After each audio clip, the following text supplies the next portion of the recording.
Over.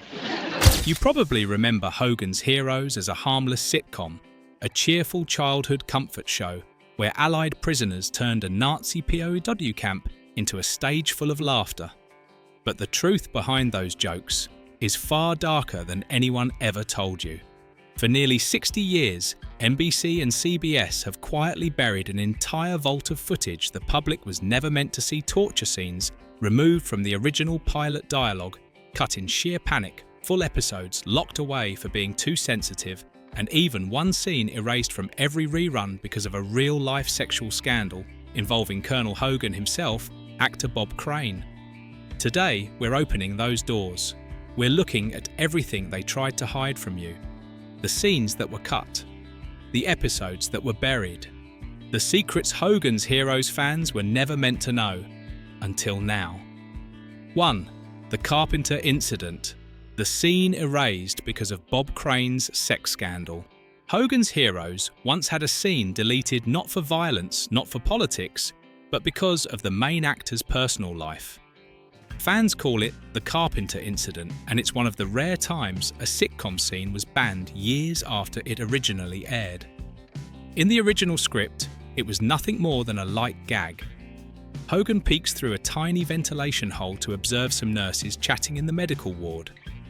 No nudity, no touching, just a classic 1960s peaking joke. The crew shot it in high spirits. Bob Crane, known for his improvisation, tossed in a few jokes that made everyone laugh. A crew member recalled, "We had to reshoot it 3 times because everyone kept cracking up. It was harmless, truly harmless. At least, it was harmless at the time." Everything changed in 1978. Bob Crane was found dead in a motel room, and police uncovered his secret private life, hundreds of videotapes of his sexual encounters. Overnight, his name became synonymous with voyeurism. When the investigation files went public, CBS suddenly realized that the old scene of Hogan peeking through a vent looked disturbingly similar to Crane's real-life behavior. During the height of the scandal, that resemblance was unacceptable. CBS issued an immediate order: the scene must be removed from all future broadcasts. Not trimmed, replaced entirely with a cut to a different moment so viewers would never make a connection between the character and the actor's scandal. It was a cold decision, meant more to protect the network's image than the integrity of the show. Looking back, many cast members called it one of the strangest decisions CBS ever made because the scene was originally nothing but a harmless joke. 2. The water torture scene. The darkest moment NBC erased from the pilot. Did you know Hogan's Heroes once filmed a scene so disturbing that NBC declared, "If this airs, the entire series will be banned nationwide"? That scene was the infamous water torture sequence in the 1965 test pilot, a moment originally meant to show the real danger inside Stalag 13 before the comedy kicked in. It opened with an Allied prisoner tied up his head forced into a cold metal basin of water. The splashing, the choking breaths, the studio lights glinting off the surface. It looked terrifyingly close to a real Gestapo torture chamber. The crew went silent. Not the usual pre-take silence, but the kind you feel when something is wrong. An extra nearly panicked when his head was pushed down harder than expected. And then Werner Klemperer as Colonel Klink walked in. He looked at the scene and laughed, but not Klink's usual foolish chuckle. It was a thin, icy smirk turning Klink into something far closer to an actual Nazi officer than the buffoon audiences knew. Opposite him was Hogan watching through a crack in the wall.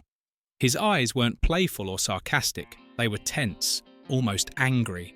One crew member later said, "For a moment we forgot this was a sitcom. It felt too real. But when NBC screened the pilot, executives panicked. The scene crossed every line of primetime television. Too brutal, too close to authentic Gestapo torture. And most dangerous of all, it shattered the illusion that Stalag 13 was a harmless comedic playground. NBC's order was absolute. Cut it. Erase it. Not a single frame may survive. Werner Klemperer just chuckled when he heard the scene was gone, while the director sighed in relief. convinced that leaving it in could have killed the entire series before it even aired. 3. NBC orders immediate removal. A drunken line that mentioned the one name forbidden on TV. In the very first test shoot of Hogan's Heroes, this scene appeared only briefly. Klink attends a small officers' party inside the camp. According to the script, he was supposed to get a bit tipsy on schnapps, harmless sitcom, drunkenness, bragging and babbling for laughs.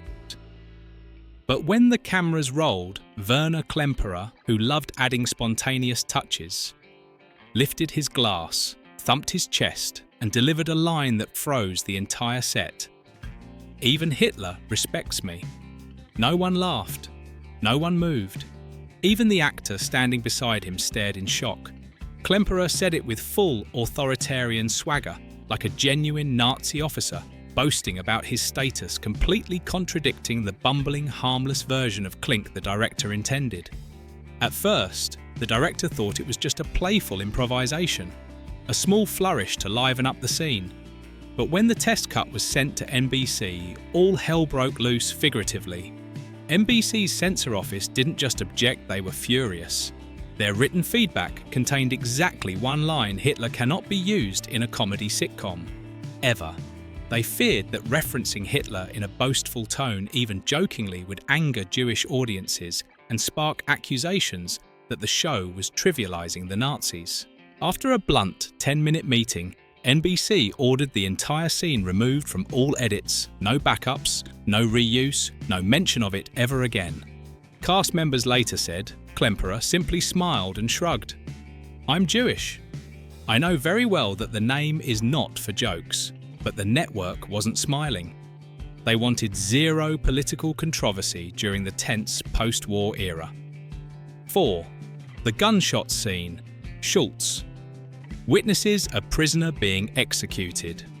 Have you ever wondered why Schultz always says, "I see nothing"? Nothing, as if he's hiding a trauma. In fact, that line was originally tied to a scene CBS deleted for being too violent. Fans call it the gunshot scene, and it genuinely terrified the network. In the original script for The Informer, the scene appeared midway through the episode. A newly arrived Allied prisoner steps into the yard of Stalag 13, and within 30 seconds, he's accused of attempting to escape at the front gate. What followed wasn't sitcom humour, it was a real gunshot ripping through silence.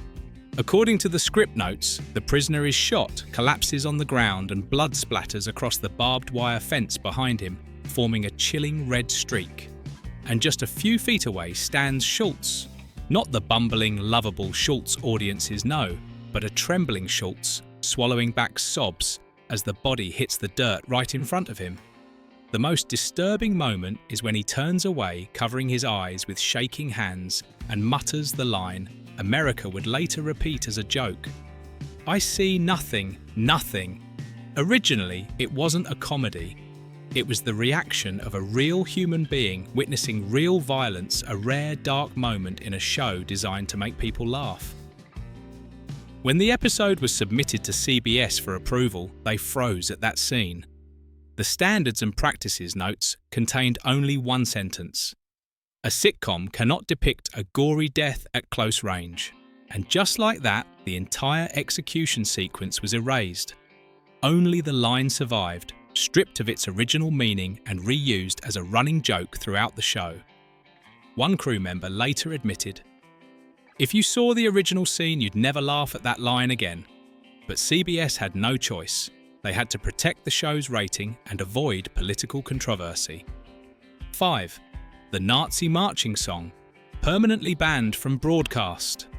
According to behind-the-scenes notes, this scene appeared in the first half of an early Season 1 episode. The crew wanted to create a comedic moment, German soldiers gathering in front of the camp, raising a flag and singing a marching song. Originally, the director planned to use a silly, made-up tune written specifically for the show. But then, an assistant director who had grown up in Germany made an offhand suggestion. Why not use Erika People Recognize It, and it sounds more authentically military? Erika was a Wehrmacht marching song sung during Nazi-era parades. No one on the American crew realized how sensitive it was. They treated it as a harmless gag, a simple parody of military routine.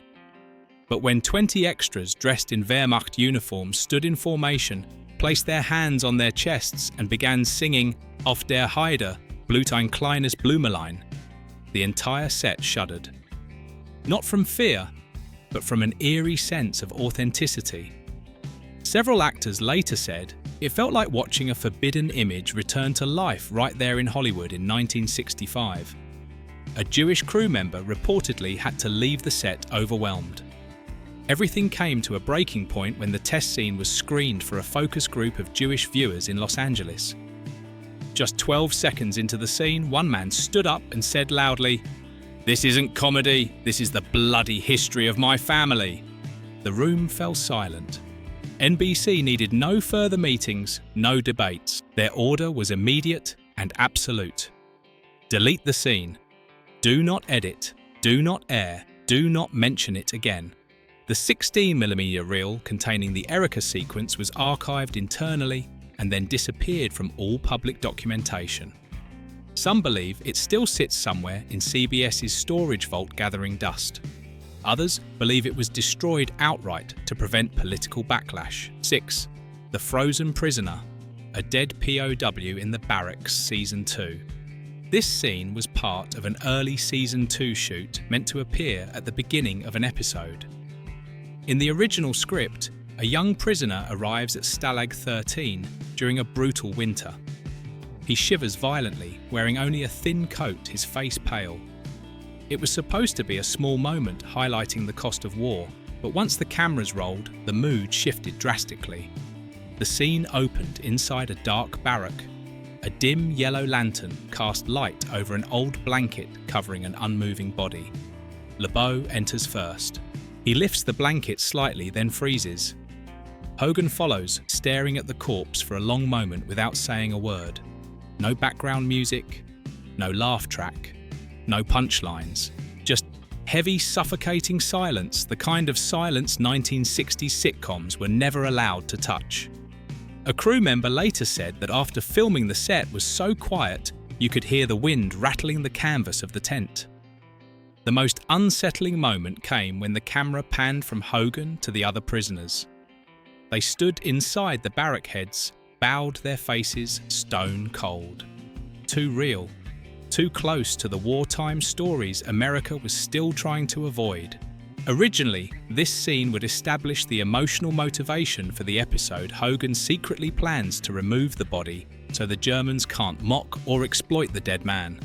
But when CBS viewed the rough cut, they shut it down immediately. The censor report contained only one sentence: a sitcom cannot depict real death. The entire scene was removed on the spot.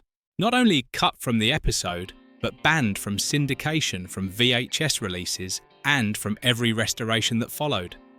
Some members of the crew believe the original footage still exists somewhere deep in the CBS archive, but it has never surfaced in over 50 years. 7. The only scene ever deleted by an actor. When LeBeau refused to recreate his Holocaust trauma.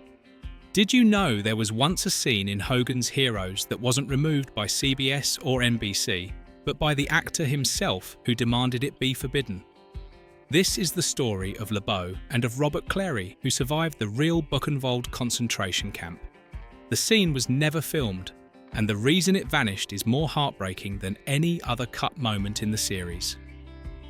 According to a Season 3 script draft, there was a small scene where LeBeau sits alone in the kitchen quietly repairing a pot. A young prisoner asks why he's always terrified of air raid sirens. The scene was only a few lines long, but the written answer made the entire writing room go silent. LeBeau, with a trembling voice, explains that he was once transferred to Camp 47, a place so cold you couldn't tell the difference between the sound of the wind and the screams of desperate prisoners. He mentions the smell of smoke that always lingered above the barracks and the feeling of waking up each morning unsure if he was still alive. The words were vague, metaphorical, but anyone who lived through World War II instantly recognized the reference to concentration camps. During the first table read, no one spoke when it reached LeBeau's line. Robert Clary, who had been taken to a real concentration camp at 16, and who lost most of his family in the Holocaust, sat silently for a few seconds, then put the script down. He looked the producers in the eyes and said a sentence no one in the room ever forgot: "I lived through that. I will not perform it so audiences can laugh." There was no argument, no negotiation, only absolute respect. The director nodded, closed the script, and said, "This scene ends here." And it truly ended, removed from the episode, crossed out of every draft, never allowed to reach filming. A crew member later recalled that the room was so quiet you could hear the air conditioner humming. Not because the scene was too sensitive, but because everyone realised that sometimes the line between comedy and real suffering is something no one has the right to touch. 8. One line of dialogue and Klink. Nearly became a war criminal. This is one of the few scenes erased at the script stage before any actor ever got to read it aloud. In an early Season 1 draft, a tense moment takes place in the camp yard. A young POW is caught trying to make a run toward the fence. Klink, furious, storms over, pulls out his pistol and presses it to the prisoner's head. According to the script description, Klink says in a cold, steely voice, "One shot and this is over." A short line, but one that would have changed the character forever. This wasn't the clueless, harmless, incompetent Klink audiences knew. This was a real Nazi officer, angry, dangerous, and one trigger pull away from murder. If filmed, this would have become one of the darkest moments in the entire show. When the script was submitted for early review at NBC, the tone in the room shifted instantly.